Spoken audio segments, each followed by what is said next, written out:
अच्छा जी, तो क्या बतला दिया है? आत्मा और अनात्मा बताया है ना कि आत्मा और अनात्मा के अध्यास से निर्बंध जो आत्मा है, जिसमें बंधन नहीं है, जिसमें कभी बंधन आ ही नहीं सकता आत्मा, लेकिन भासने लगता है। क्या होता है? अनात्मा, आत्मा में अनात्मा के अध्यास से क्या होता है? बंधन भासने लग जाता है।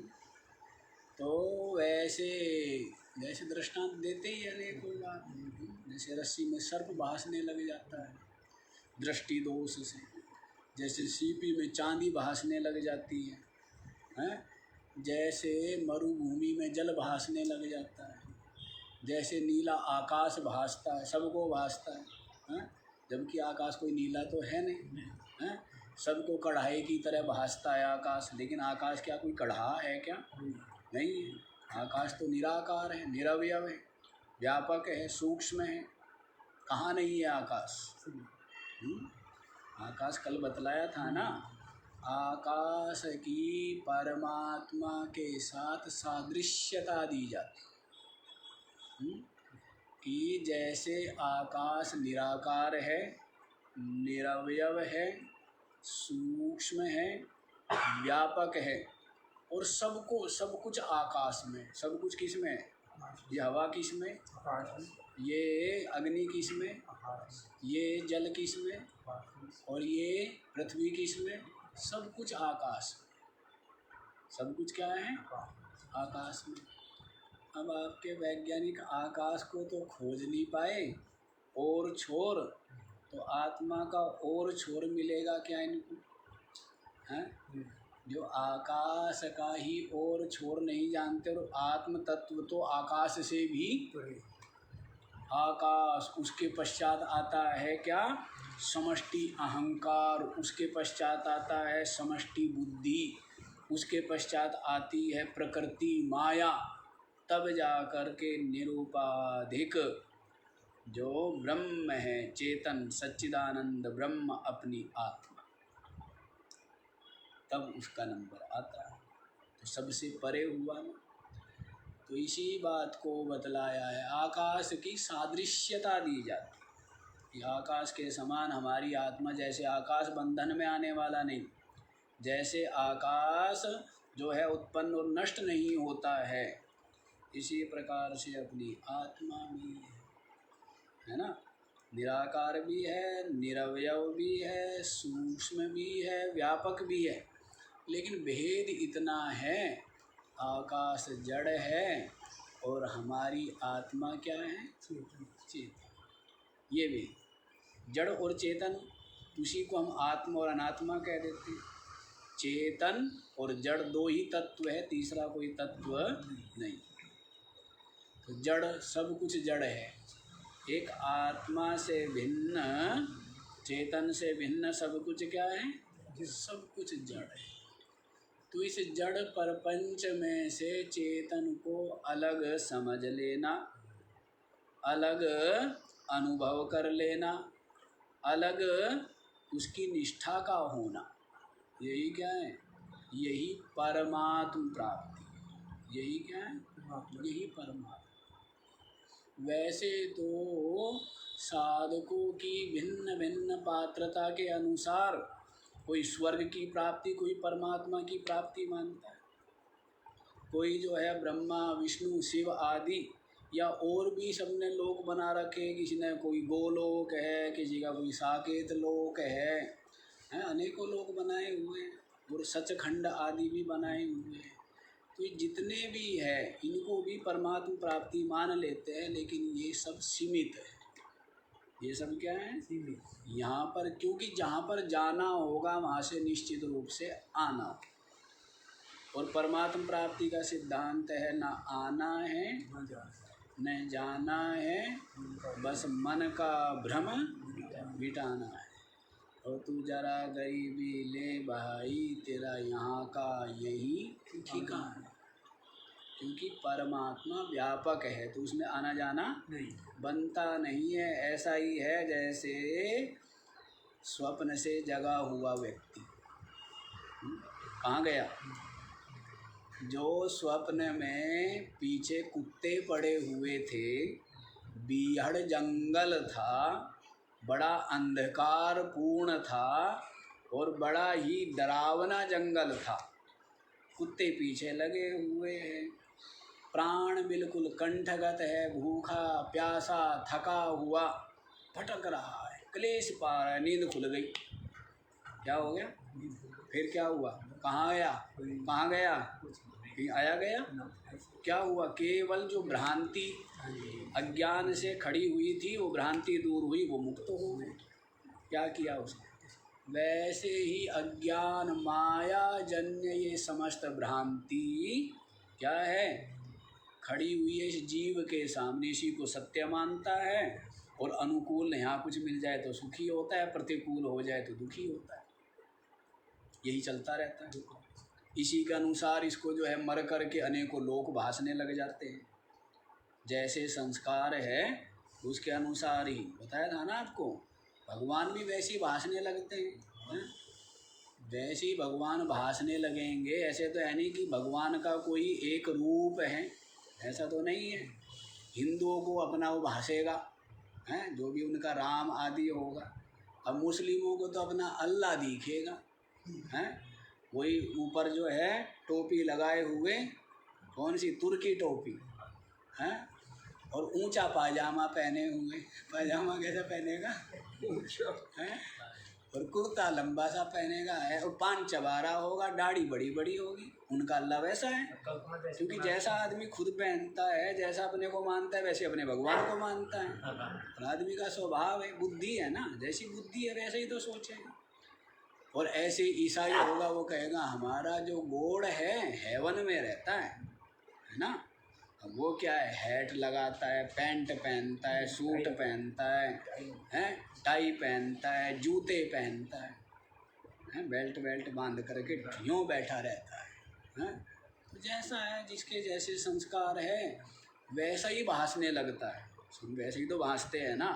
अरे एक वही महिला है, पुत्र को माता देख रही है, भाई को बहन देख रही है, माता को बेटी देख रही है एक ही, अपने अपने संस्कार से क्या है, जिसके जैसे संस्कार है उसको वैसा ही दिखता है। नहीं दिखता है? एक ही आदमी, कोई मामा कहता है उसको, कोई चाचा कहता है, कोई भाई कहता है। उससे पूछो तू है क्या, सही सही बता, तू मामा है, तू चाचा है, तू भाई है, तू क्या है?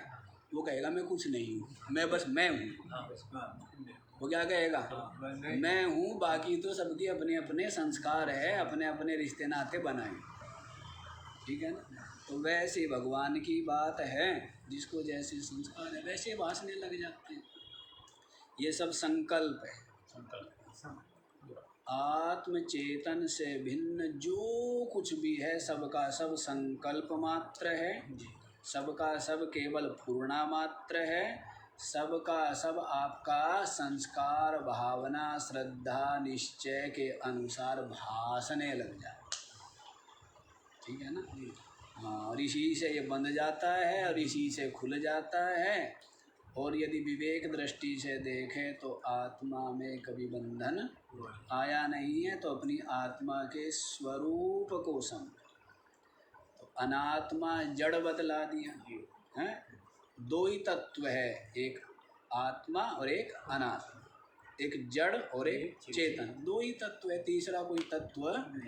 इन दो तत्वों का सही सही विवेक हो जाए तो मुक्त ही है। शरीर रहते रहते मुक्त है, शरीर के रोगी रहते रहते मुक्त है, शरीर के अत्यंत कष्ट में रहते रहते मुक्त है, वो हर अवस्था में मुक्त है।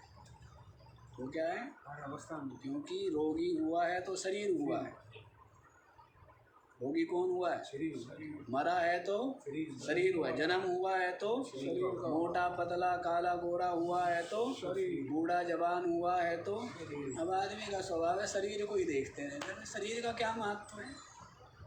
शरीर का कोई, अब कपड़ा है, जैसे आज की दुनिया है ना, स्थूल बुद्धि कपड़ों को देखते हैं, बड़ा अच्छा कपड़ा पहना है जी, बड़ा सज धज के आए, कपड़े को महत्व देते हैं। अरे जिसने कपड़ा पहना हुआ है, एक व्यक्ति था, वो जा रहा था बेचारा, बहुत धनी था, तो उसको किसी ने बैठने तक के लिए नहीं कहा, उसका सत्कार नहीं किया, साधारण वस्त्र पहने हुआ था। फिर वो स्नान आदि करके, संपन्न था ही, रईस था, धनी था, स्नान आदि करके टोपी वोपी लगा के सूट बूट पहन के बढ़िया से आया, तो सब उसको राम राम जी और सब बैठा रहे हैं उसको, बैठिए जी, आइए जी। तो वो कहने लगा, भाई ये मेरे को थोड़ा राम राम कर रहे हैं, मेरे को थोड़ा हाथ जोड़ रहे हैं। वो कहते जूत, वो कोई कहता नमस्कार के जूते को, कहते नमस्कार के पैंट को, के नमस्कार के कोट को, के नमस्कार तो के टोपी को, कि मेरे को किसी ने नहीं की। सब किसको कर रहे, कपड़े को कर रहे। मैं तो पहले भी आया था, किसने पूछा ही नहीं है, कपड़े को कर रहे हैं। तो वैसे शरीर भी तो एक कपड़ा ही है। शरीर भी क्या है, कपड़ा है।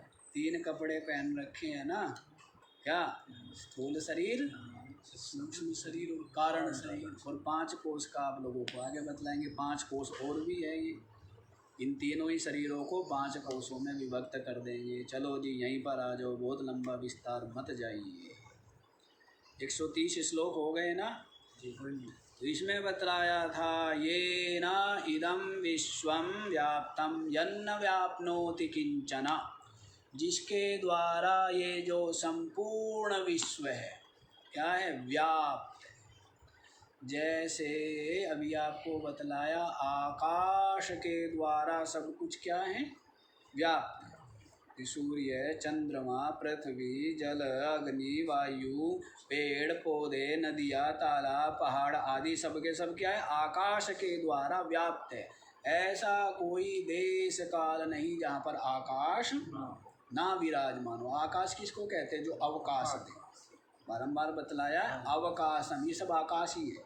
ये हमारा हाथ का हिलना चलना, ये सब किस में हो रहा है, पलकों का झपकना बोलना, सब आकाश में, सब कुछ किस में हो रहा है, आकाश में हो रहा है। अन्यथा तो यहाँ तो नहीं जाता अपना हाथ आगे, क्यों, क्योंकि दीवार खड़ी होगी, पृथ्वी आ गई, यहाँ पर क्या आ गई, ये पार्थिव चीज़ आ गई ना, तो इसलिए आकाश, हाथ रुक गया ना।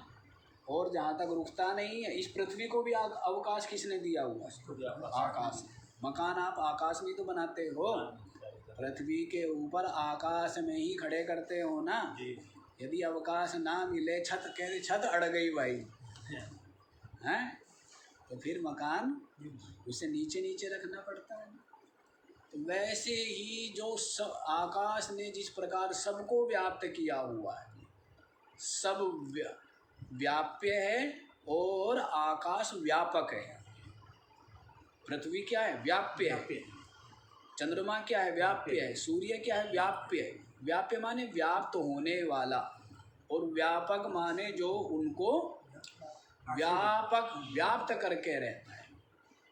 आकाश ने सबको व्याप्त किया हुआ है, लेकिन आकाश को भी जिसने व्याप्त किया हुआ है, यन्न व्याप्नोति किंचन, और जिसको कोई व्याप्त नहीं कर सकता, वह अपना आत्मा।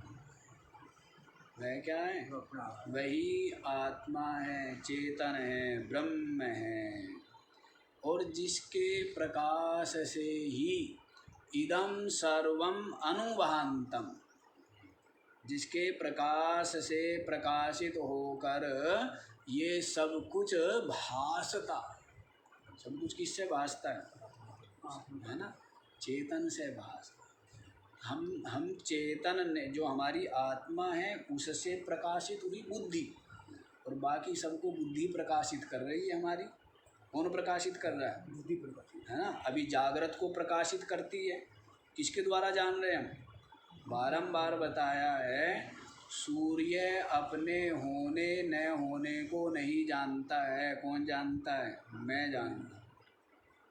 सूर्य जानता है क्या मैं हूँ या नहीं, या मेरे में गर्मी है या सर्दी है, या कम गर्मी है या कम सर्दी है, क्योंकि वो जड़ है, उसको नहीं पता है कुछ। सूर्य के भाव को अभाव को कौन प्रकाशित करता है? पृथ्वी के होने को न होने को कौन जानता है? कौन जान रहा है? चेतना। उसने लगाया हुआ है किसको? बुद्धि। चेतन का प्रकाश किस पर पड़ा? बुद्धि पर। तो बुद्धि जड़ होते हुए, जबकि बुद्धि क्या है? जड़ है, लेकिन क्या हो गई वो? प्रकाशित हो। आत्म चेतन की चेतना से बुद्धि क्या हो गई? चेतनावान हो गई। जड़ है जबकि, तो चेतनावान हो गई है। तो अब वो क्या करती है? दूसरों को प्रकाशित करती है। जैसे शीशा रखा हुआ है रात्रि में, रात में शीशा रखा हुआ है, मुख देख लीजिए तो अंधकार में मुख दिखाएगा शीशा। लेकिन वही शीशा जब सूर्य देव उदित हो जाते हैं तो फिर क्या होता है? उस शीशे में हमारा जो मुख है वो दिख जाता है ना, प्रतिबिंब दिखता है ना। तो इस शीशे में जो हमारे मुख को प्रकाशित करने की सामर्थ्य किससे आई? सूर्य से। किससे आई? सूर्य से, है ना। और वैसे ही कई बार बताया हुआ है कि सूर्य की जो किरणें हैं, धूप है, वो हम सहन कर लेते हैं, लेकिन वही किरणें जब शीशे पर पड़ जाए तो क्यों? क्योंकि शीशा क्या है? वो शुद्ध सात्विक उपाधि है। मिट्टी के ऊपर पड़े तो रिफ्लेक्ट नहीं होता है किरणें, लेकिन शीशे के ऊपर पड़ती है तो शीशा क्या है? वो सात्विक उपाधि होने से उसमें विशेष प्रकाश हो जाता है। तो वैसे ही जो अपना चेतन आत्मा है ना, उस चेतन आत्मा के प्रकाश से बुद्धि प्रकाशित है। लेकिन बुद्धि कैसी है? शीशे की तरह है। बुद्धि कैसी है? सात्विक होने से इसमें चेतन का प्रकाश पड़ता है। तो आत्मा का प्रकाश, चेतन का प्रकाश बुद्धि पर पड़ा, बुद्धि से फिर इंद्रियों पर पड़ा, इंद्रियों से फिर विषयों पर पड़ता है। किस पर पड़ता है? फिर विषय। फिर विषय। ये स्थिति है। तो वो प्रकाश किसका है? अब चांदनी रात्रि में पृथ्वी के ऊपर चांद की ज्योत्सना बिखरी हुई है, लेकिन वो प्रकाश किसका है? चंद्रमा का है क्या? नहीं, वो सूर्य का है। सूर्य का प्रकाश चंद्रमा पर पड़ा और चंद्रमा से फिर वो पृथ्वी पर पड़ता है। चंद्रमा के पास अपना तो कोई प्रकाश है नहीं, क्या है कोई प्रकाश चंद्रमा के पास? पृथ्वी की तरह ही है चंद्रमा भी। जैसी पृथ्वी है ऐसे ही चंद्रमा है। तो वैसे ही अब जबकि चांदमा रात को क्या लगता है? पूरा ऐसे प्रकाश पुंज लगता है ना, धवल बिल्कुल सफ़ेद लगता है, लेकिन है क्या? है जैसी आपकी पृथ्वी है। अब चंद्रमा पर जो होगा उसको पृथ्वी क्या दिखेगी? वो कहेगा चंद्रमा हो रहा। उसको हमारी पृथ्वी क्या लगेगी? उसको चंद्रमा लगेगी, क्योंकि सूर्य का प्रकाश पृथ्वी से पृथ्वी पर पड़ेगा और पृथ्वी से चंद्रमा पर पड़ेगा।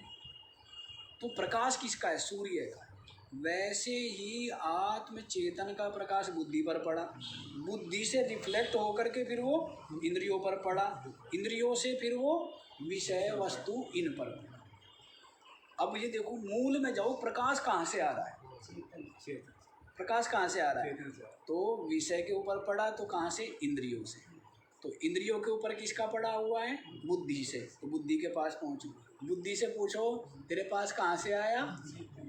तो उस चेतन को ढूंढना, खोजना। यही बता रहे हैं कि उस चेतन आत्मा के प्रकाश से ही इदं सर्वं आभारूपम अनुभाति।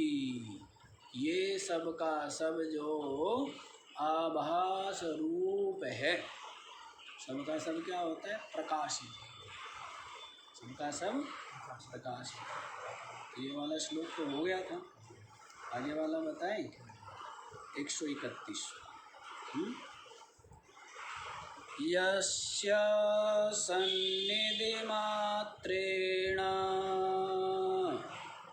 देहेन्द्रियमनोधियः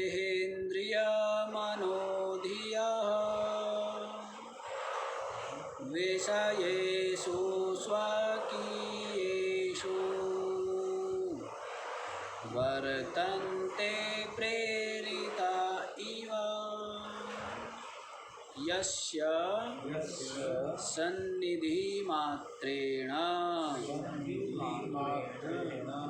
देहेन्द्रियमनोधियः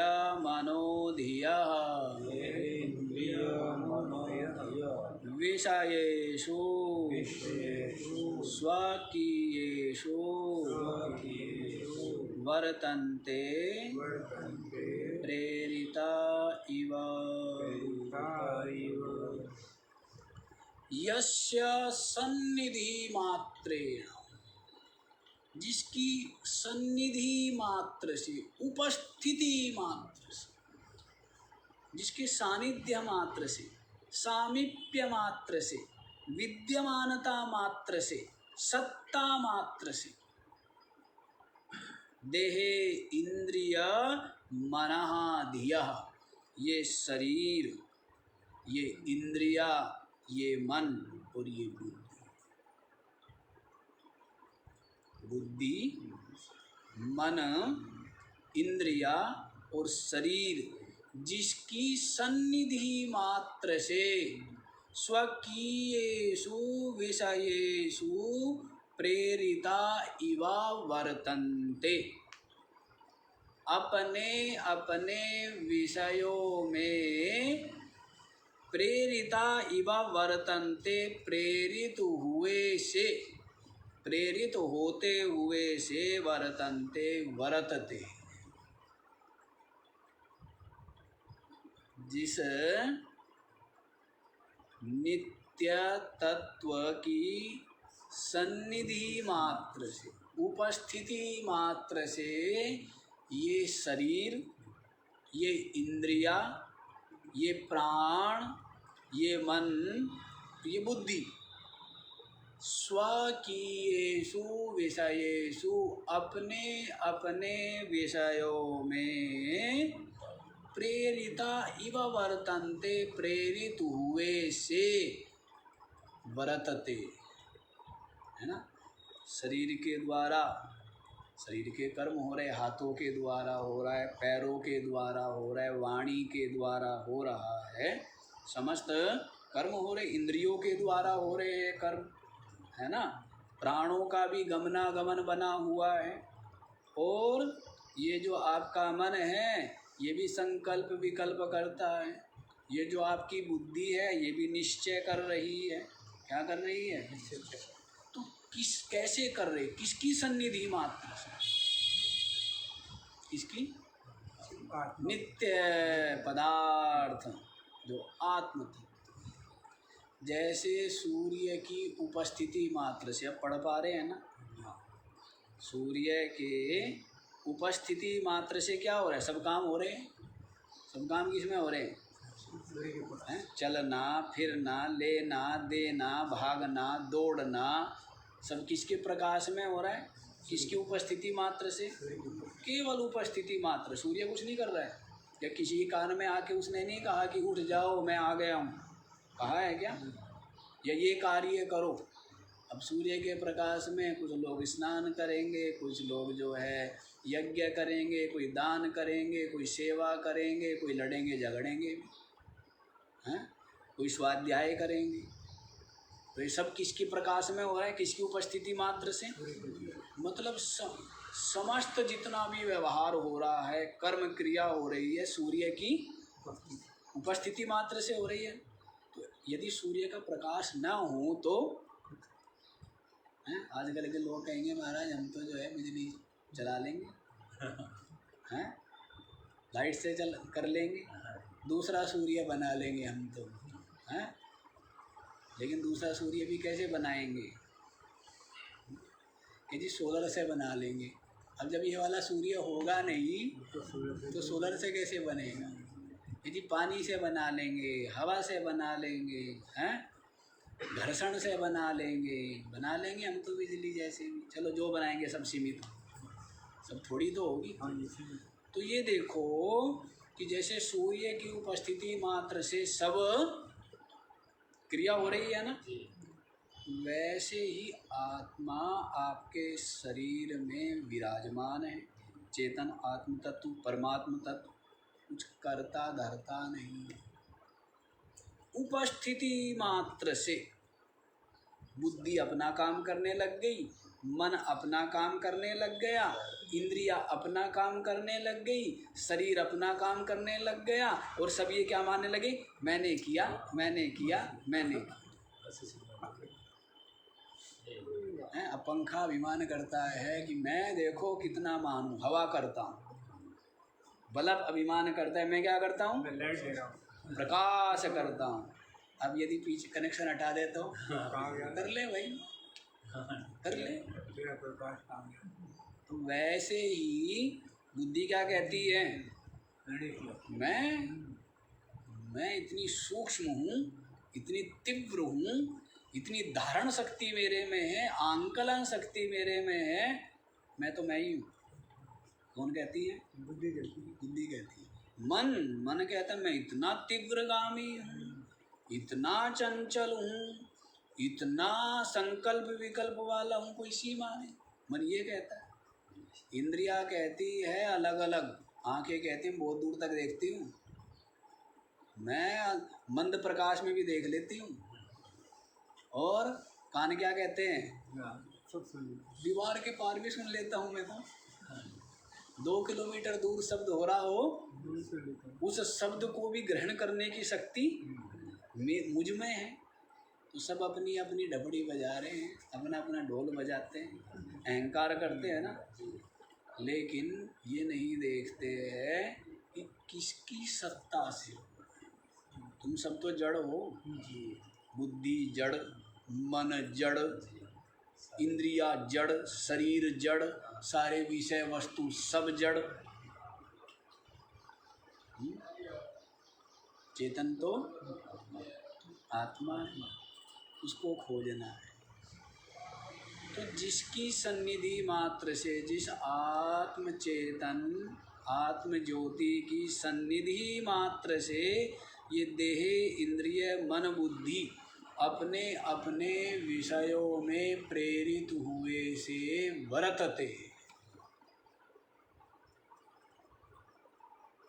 किसकी सन्निधि मात्र से, जैसे सब कर्मचारी बैठे हुए आराम से, हाँ? मालिक आ गई, करता कुछ नहीं मालिक आ गया, आकर के खाली क्या किया, बैठ गया, आकर के ऑफिस में बैठ गया। सब लोग क्या होते हैं, अपने अपने काम से। उसने कुछ किया, उसने कुछ नहीं किया है, केवल उसकी उपस्थिति मात्र से, सत्ता मात्र से उसकी विद्यमानता पर्याप्त है, उसका वर्तमान रहना मात्र ही क्या है, पर्याप्त। सब अपने अपने काम। तो वैसे ही जो मालिक बैठा हुआ है ना, सबका मालिक, कहते ना सबका मालिक एक, सबका मालिक एक ही है मालिक तो है, और नौकर चाकर है ही नहीं मालिक ही मालिक है। तो जो मालिक बैठा हुआ है ना, कहे कहाँ बैठा हुआ है, कहाँ बैठा है, हृदय में बैठा। कहाँ बैठा, वैसे तो व्यापक है, कोई ऐसा स्थान नहीं जहाँ मालिक नहीं, सब जगह है मालिक। कोई ऐसा देश, ऐसा काल, ऐसी वस्तु, ऐसा लोक परलोक, छिद्र कण ऐसा नहीं है जहाँ पर मालिक ना विराजमान। लेकिन विशेष रूप से कहाँ बैठा है, सब जगह सामान्य रूप से, विशेष रूप से कहाँ है, इन जीवों के हृदय में बैठा।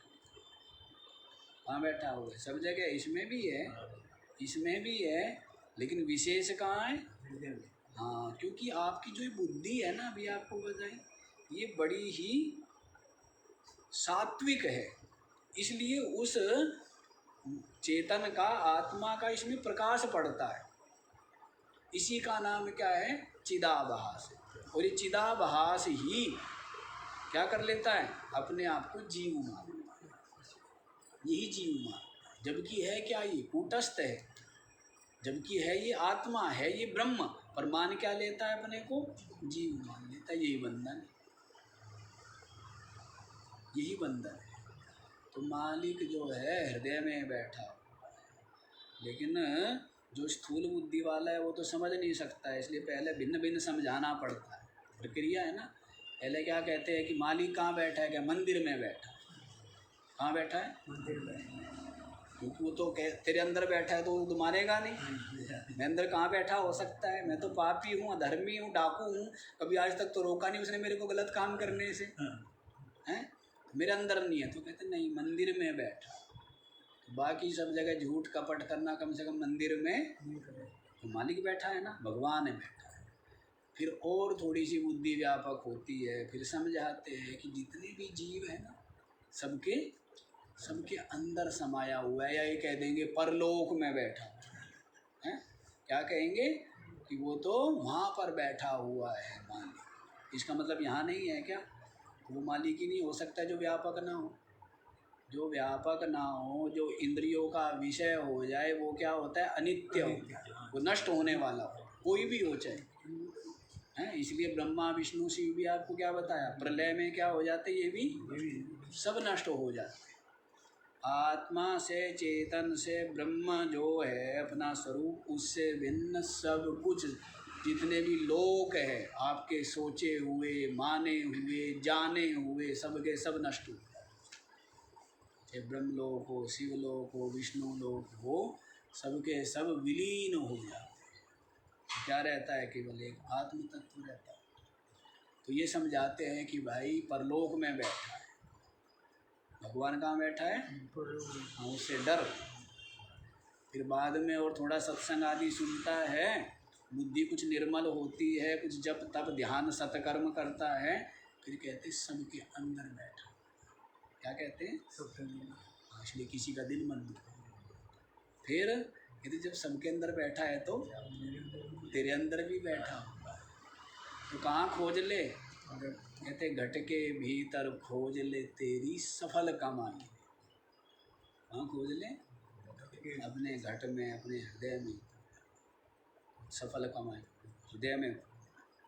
अच्छा जी, चलो यहीं पर देखिए, समझ आ गया ये कि जिस तत्व की सन्निधि मात्र से ये आपका स्थूल शरीर, इंद्रिया, मन, बुद्धि अपने अपने विषयों में प्रेरित हुए क्या है? वर्तते।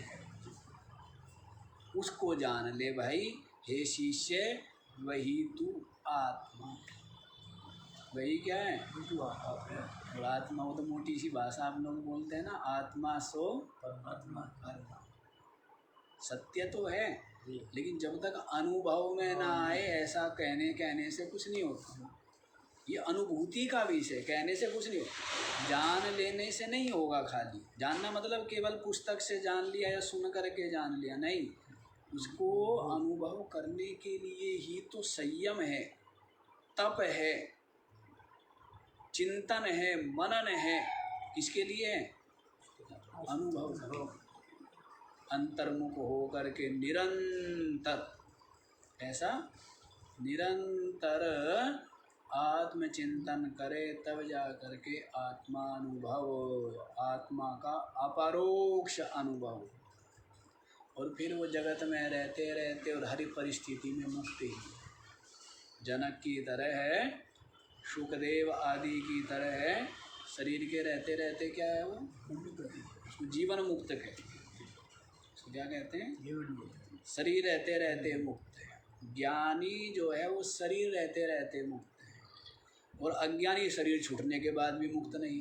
शरीर रहते रहते भी रोना, शरीर छूट के भी रोना, जन्मते भी रोना, मरते भी रोना, लोक में भी रोना, परलोक में भी रोना। अज्ञानी को तो रोना ही रोना। और ज्ञानी वो देखता है जन्म, मेरा जन्म कभी होता ही नहीं, मरण, मेरी कभी मृत्यु ही नहीं है। जब जिसका जन्म होगा मृत्यु तो उसकी होगी। जन्म किसका हुआ? शरीर का। मृत्यु किसकी होगी? शरीर की होगी ना। रोग किस में होंगे? मुझात्मा में नहीं। इस शरीर के प्रारब्ध से शरीर में रोग होंगे, शरीर के प्रारब्ध से शरीर छूटेगा भी। तो शरीर से क्या संबंध है? कोई संबंध है? कपड़े तो पुराने होते ही है, फेंक ही दिए जाते हैं, कौन नहीं फेंकता, हाँ? लेकिन आसक्ति कर लेता है। क्या कर लेता है? शक्ति इसी से तो बंधा हो, इसी से बंधा हुआ है, तो वो तो मुक्त ही है।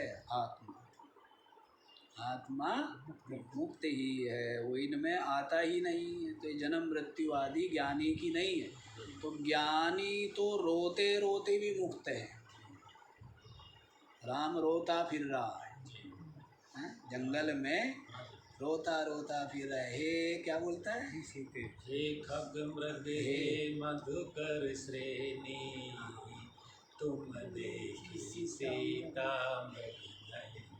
हाँ, पूछते हैं सबसे कि कहाँ गए, मेरी सीता कहाँ गई है? खग मृग मधुकर श्रेणी, तुम देखी सीता मृग नैनी। वे के बावड़े हो गए क्या? पक्षियों से पूछ रहे हो? पेड़ पौधों से हैं? खग मृग मृग हिरण से पूछ रहे हो? मधुकर ये भंवरों से पूछ रहे हो कि तुमने सीता को देखा है क्या? हैं? कि राम जी की तो बुद्धि ठिकाने नहीं रही। लेकिन ऐसा नहीं है, राम जी जो है ज्ञान संपन्न है। राम जी जानते हैं सब नाटक है, सब खेल है। मैं तो आत्मा हूँ, मैं शरीर नहीं हूँ, हाथ पैर वाला मैं नहीं हूँ। दुनिया राम जी को क्या मानती है? हाथ पैर वाला हैं। तो राम जी क्या है वास्तव में? जैसे गुरु को भी दुनिया क्या मानेगी? हाथ पैर वाला मानेगी। लेकिन गुरु तत्व वास्तव में क्या है? जो आत्म तत्व है, जो ब्रह्म तत्व है, जो परमात्म तत्व है, वही गुरु तत्व है। कोई हाथ पैर वाला क्या है? तो वस्त्र है, शरीर है, तो घोंसले है ना। तो वैसे राम जी जो रो रहे हैं, लेकिन रोते रोते भी मुक्त है। राम जी क्या है? क्योंकि वो रो रहे हैं, वो लीला है, एक नाटक है, एक खेल है, एक तमाशा है, एक अभिनय है। राम जी के लिए कुछ महत्व नहीं है, राम जी जानते हैं। तो ज्ञानी का रोना भी मुक्ति है, और अज्ञानी का हंसना भी बंधन है। अब आप देखो, अज्ञानी को तो मरना ही मरना, रोएगा तो मरेगा, हंसेगा तो मरेगा, करेगा तो मरेगा, नहीं करेगा तो मरेगा। अब क्या करे? करे क्या अज्ञानी?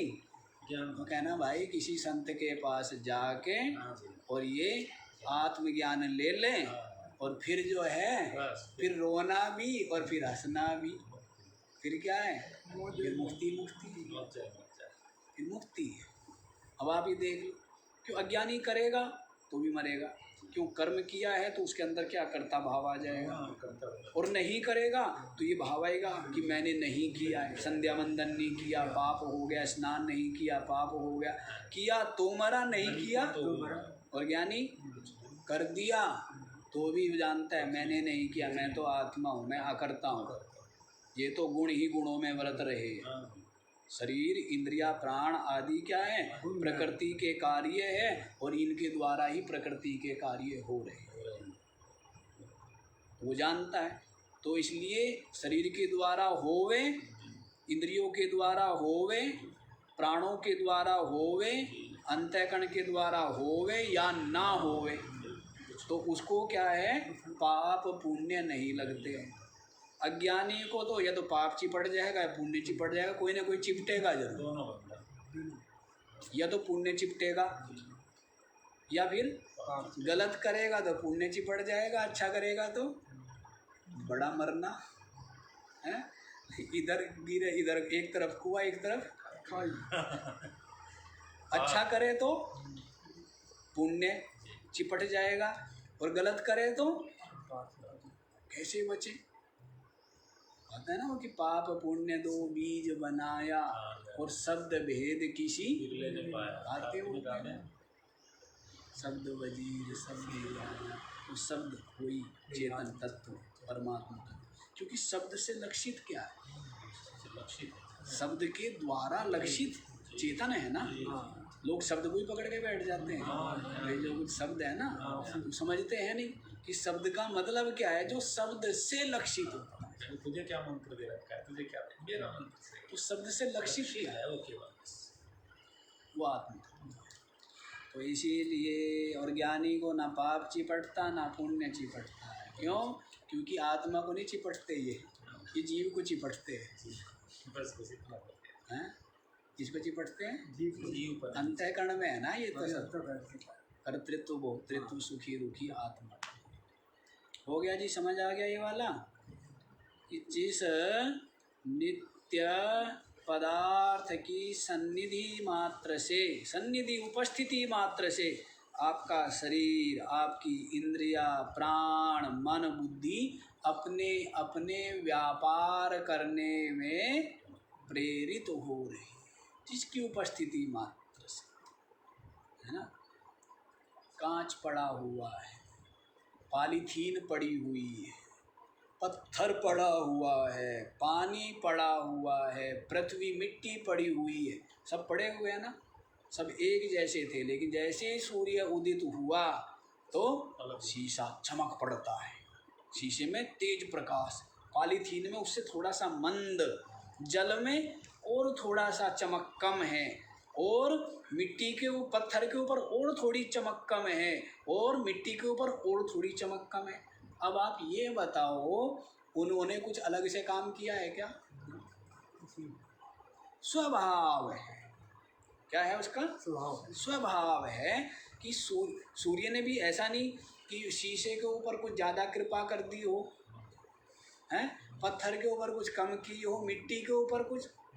सूर्य का प्रकाश सबको प्रकाशित करना स्वभाव है। अब उसका प्रकाश कौन कितना ले पाता है, जिसकी जितनी उपाधि सात्विक होगी वो उतना ही ज़्यादा चमक उठेगा। उसमें सूर्य का क्या वो है, या उसका उपाधि का क्या मतलब है? कुछ नहीं है ना। तो वैसे ही आपकी जो अंतःकरण है, अंतःकरण कहिए, मन कह दीजिए, बुद्धि कह दीजिए, इसमें ये क्या है? पंच महाभूतों के सतोगुण का कार्य है। इस कारण से अपनी जो आत्मा है उसका इसमें आभास पड़ता है। सूर्य का जो आभास है वो मिट्टी के ऊपर नहीं पड़ रहा क्या? पड़ रहा है, फिर चमकता क्यों नहीं? क्योंकि वो क्या है? तमोगुण की प्रधानता है। मिट्टी में क्या है? तमोगुण की प्रधानता है। वो जो शीशा है वो भी मिट्टी ही है। शीशा क्या है? मिट्टी है।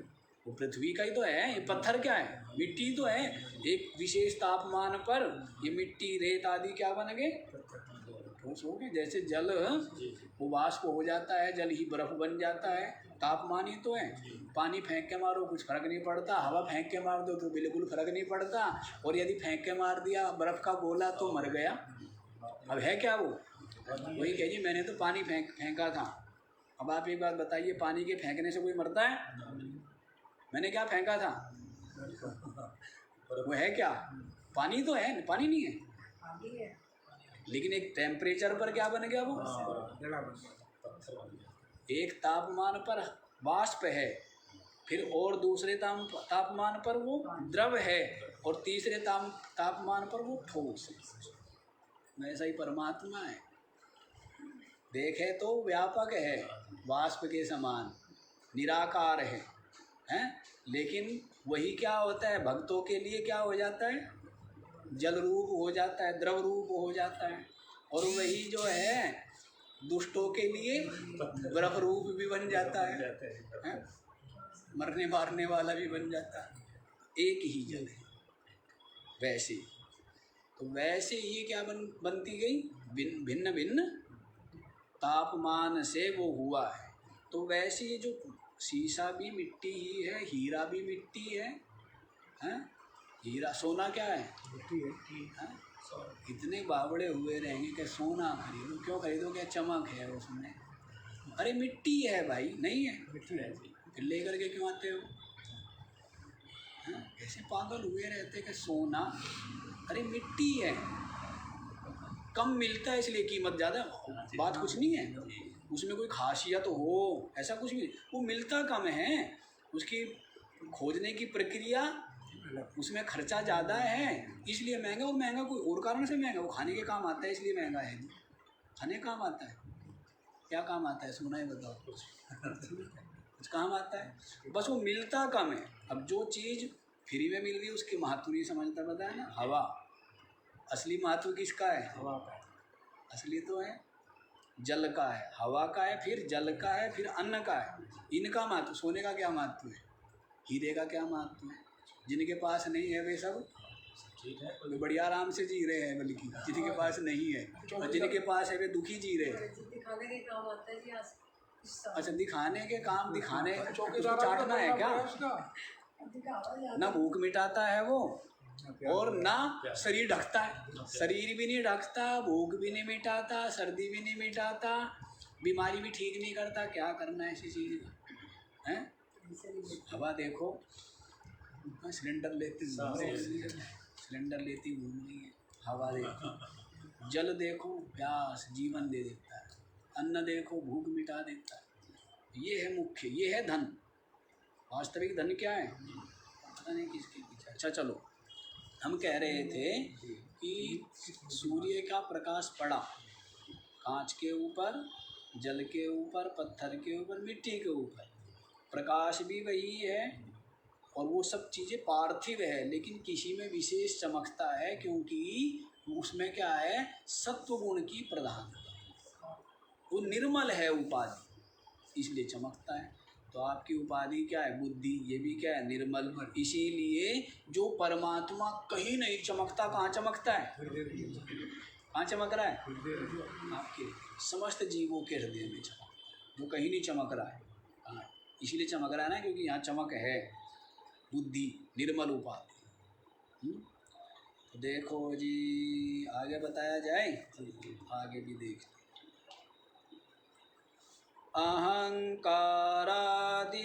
अहंकारादिदेहांता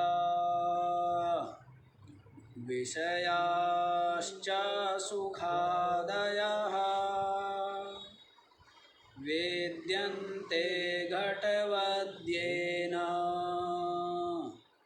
नित्यबोधस्वरूपिणा।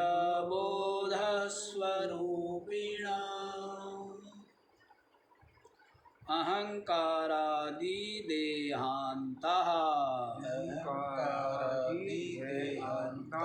विषयः च सुखादयः वेद्यन्ते घटवद् येन नित्यबोधस्वरूपिणा।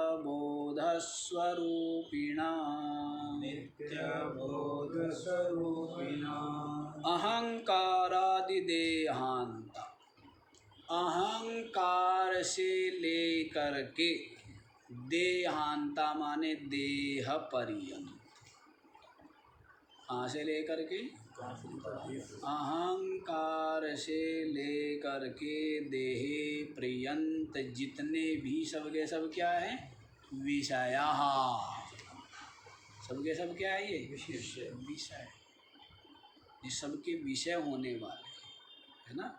जैसे ये आपका शरीर है, ये किनका विषय है? इंद्रियों का। किनका विषय? इंद्रियों से जान रहे हैं ना कि मोटा है पतला है, काला है गोरा है, हैं? ठंडा है गरम है। किससे जान रहे? पता लग रहा है ना, ये छोटा गरम है, ठंडा है, हैं? दिख रहा आँखों से क्या काला है, गोरा है, मोटा है, पतला है, दिख रहा है ना। सुगंध आ रही है, दुर्गंध आ रही है, किससे पता लग रहा है? इंद्रियों से। तो शरीर किनका विषय हो रहा है? इंद्रियों का। अब इंद्रिया किसका विषय हो रही है? मन बुद्धि का। इंद्रिया किनका विषय हो रही है? मेरे को दिखता है, कम दिखता है, ज़्यादा दिखता है, सुनता है, नहीं सुनता है, सुगंध आ रही है, नहीं आ रही है, सब इंद्रिया है ना। इसको कौन जान? अंतःकरण जानता है ना, हैं?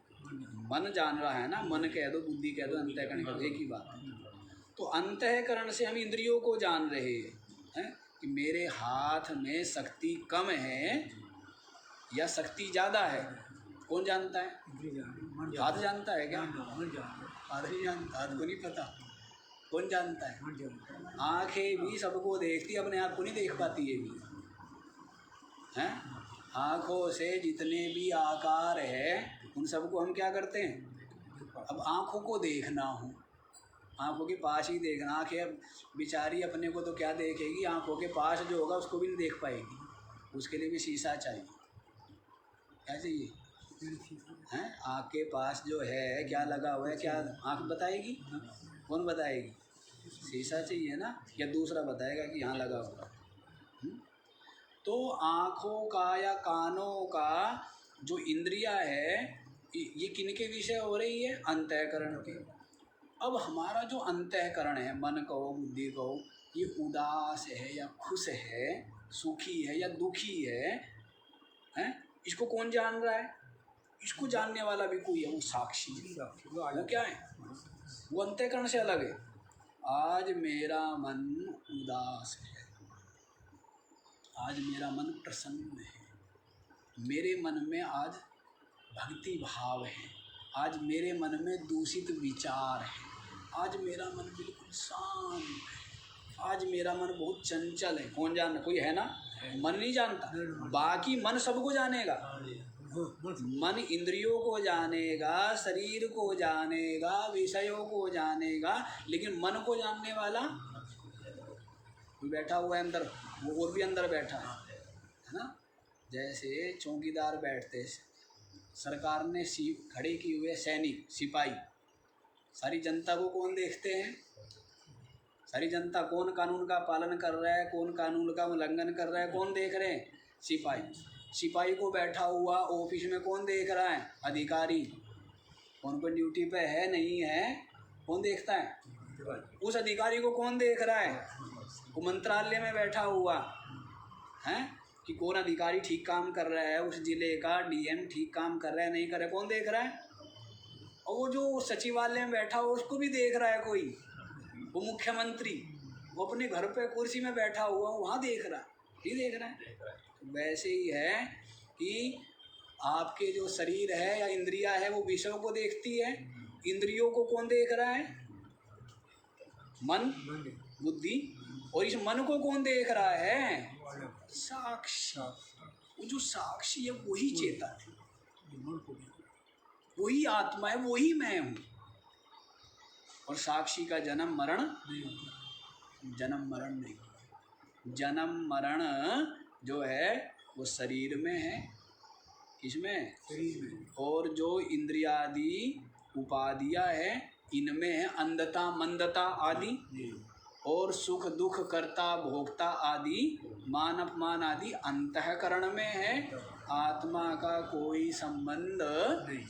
आत्मा साक्षी है, देख रहा है, पैर में दर्द हो रहा है, मन चिल्ला रहा है, दुखी हो रहा है, और इसको साक्षी में देख रहा हूँ, मैं देख रहा हूँ। कहते हैं कि महात्मा को बुखार था, हैं? और बुखार के कारण से जो है वो मुख से आवाज़ निकल रही थी, हैं? होता है ना, आहा ऐसे आवाज़ निकल रही थी। तो कोई भक्त कहने लगा, महाराज बड़ा कष्ट हो रहा है, कुछ आवाज़, बड़ी आवाज़ें हो रही है, बड़ा कष्ट है। महात्मा कहने लगे, हाँ मैं भी सुन रहा हूँ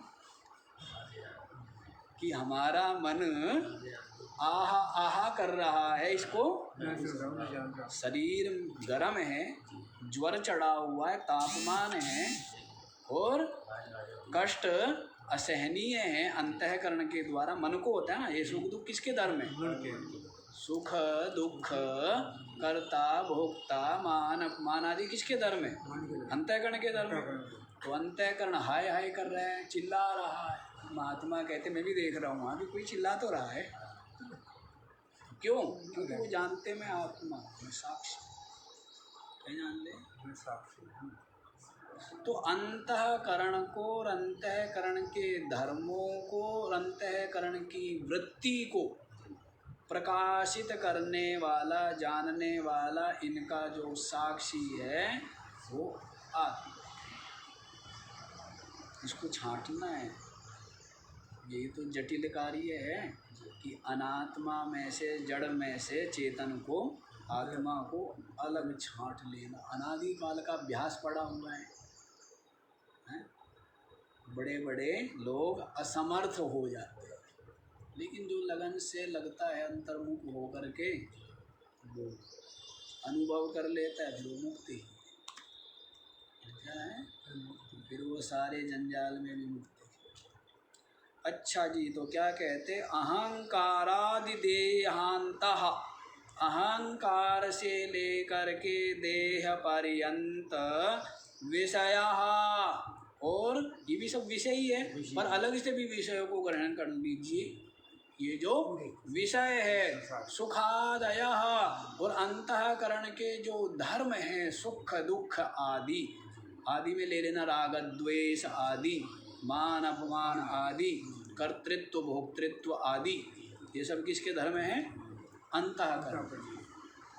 वेद्यन्ते घटवद येन, जैसे घड़े को जानने वाला घड़े से क्या होता है? अलग होता है ना। घड़े को, घड़ा है, घड़ा नहीं जानता अपने को, जानता है? घड़ा ना अपनी उत्पत्ति को जानता, ना अपनी सुंदरता को जानता, ना अपने कच्चे होने पक्के होने को जानता, ना पानी के ठंडे या गर्म होने को जानता, ना अपने नष्ट होने को जानता। कौन जानता है? जानने वाला अलग है ना। घड़े को जानने वाला घड़े से, वैसे ही अहंकार से लेकर देह पर्यंत जितना भी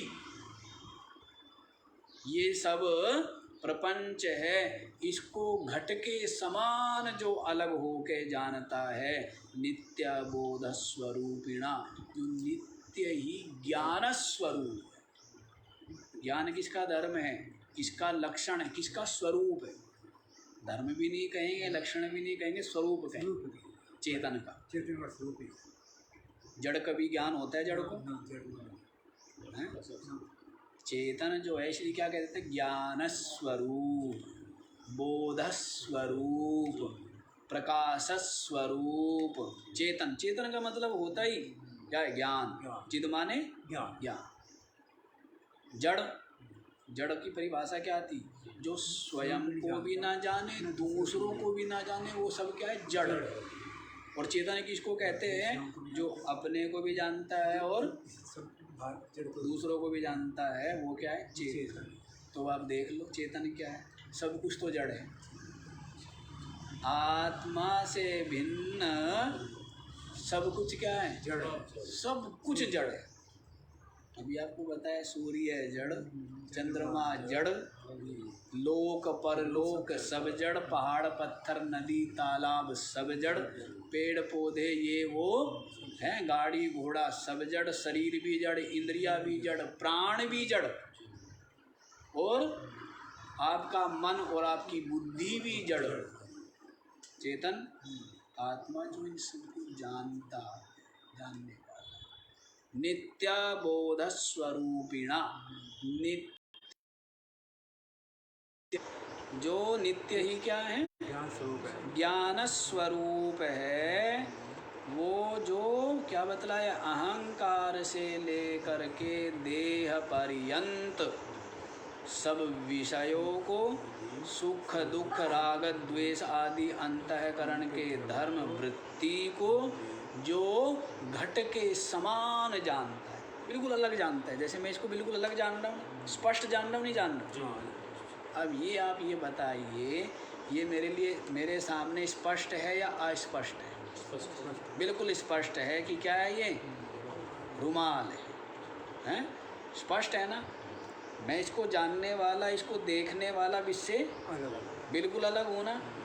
इसके नष्ट हो जाने से मेरे पर कोई हानि होती है क्या? हो जाने से, हैं? इसके फट जाने से मेरे को कोई हानि होती, क्योंकि मैं जान रहा हूँ कि ये बिल्कुल अलग है मेरे से, ये मेरे से। वैसे ही जो जानता है शरीर को भी अलग हो करके, कि शरीर देख रहा है, शरीर भी एक मकान है, शरीर भी क्या है? मकान। एक महात्मा कहते हैं ना कि भाई गाड़ी को गाड़ी में बैठा रहे हैं, गाड़ी को, ये भी तो गाड़ी है, ये शरीर गाड़ी है। रथ बताया ना, आत्मा, इसको शरीर को क्या बताया? शरीरम रथमेव तु, शरीर को रथ बताया। ड्राइवर इसका कौन है? बुद्धि। जैसे गाड़ी के अंदर गाड़ी दौड़ रही है 100 की स्पीड पे, अपने आप दौड़ रही है, कोई चला रहा है ना, उसको कौन चला रहा है? ड्राइवर। और ड्राइवर बैठेगा, बार बार बता तो दिया, आगे, और मालिक बैठेगा पीछे, वो ड्राइवर है, और फिर मालिक। तो ये शरीर है गाड़ी, ड्राइवर कौन है? इसका बुद्धि, और मालिक कौन है? आत्मा। बुद्धि बुद्धि क्या है? ड्राइवर है।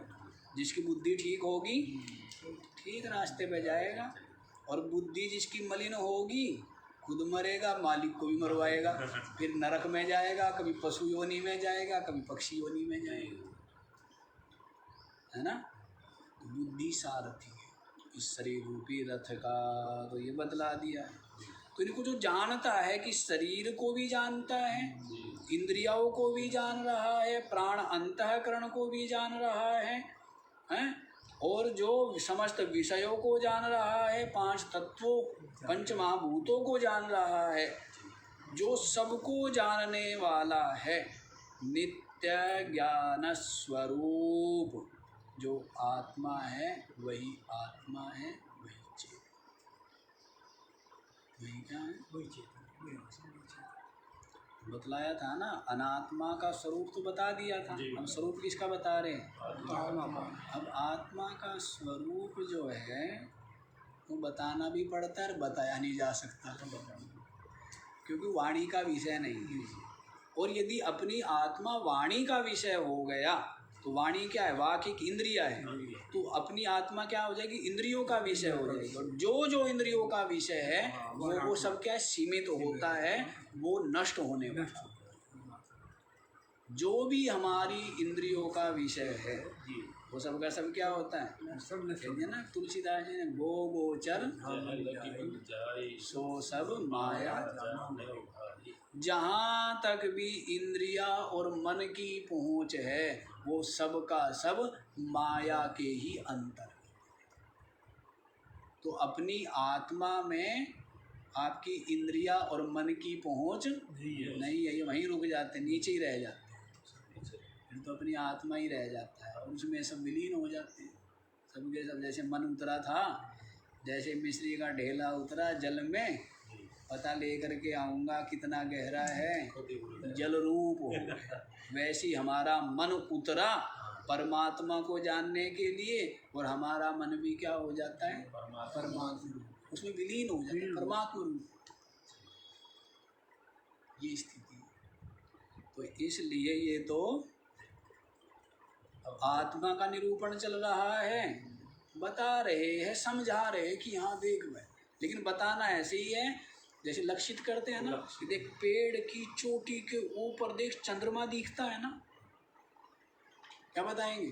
पेड़ की चोटी के ऊपर देख चंद्रमा दिखता है। क्या पेड़ की चोटी के ऊपर रखा है? क्या पेड़ की चोटी के ऊपर रखा है चंद्रमा? वो लक्षित करा रहे हैं केवल। पेड़ की चोटी पे कहीं चंद्रमा नहीं है क्या? और वो लक्षित हो जाता है। वैसे ही आत्मा को, परमात्मा को लक्षित कर रहे। परमात्मा का कथन नहीं किया जा सकता। जो कथन में आ गया वो परमात्मा नहीं।